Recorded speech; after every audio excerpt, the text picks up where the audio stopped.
Και γεια σας παιδιά, Χριστόφο βίντεο και λοιπόν σήμερα θα κάνουμε ένα βίντεο με την Ελληνίδα Μάνα. Δεν ξέρω πώς θα πάει αυτό καλά, αλλά πάμε στο βίντεο.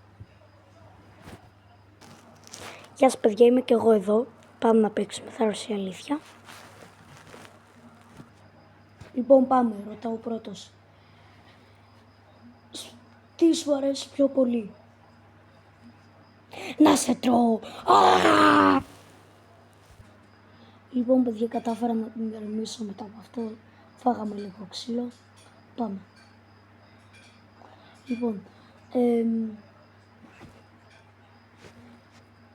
τι να σου πω, ποιο είναι το αγαπημένο σου όπλο? Όχι, την έβαψα. Όχι ρε μπρο.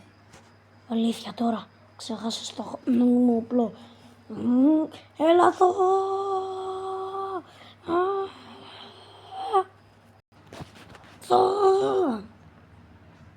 Αυτό είναι. Κολόπεδο, φάτην τώρα. Όχι, μόνο παρακαλώ. Έχω ασπίδα. Πήρα την παντόφλα σου που μου έδωσες μία πριν. Όχι άλλη, την αφήνω κάτω. Παρακαλώ, μάνα, όχι, μάνα.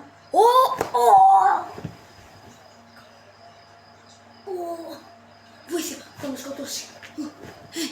Όχι, μάνα. Ηρέμησα. Άσε μου το χέρι.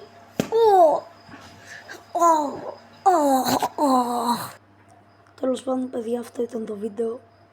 Μετά από αυτό έβγαλα καρούμπαλο. Γεια σας παιδιά, αυτό ήταν το βίντεο. Καλημέρα, γεια σας.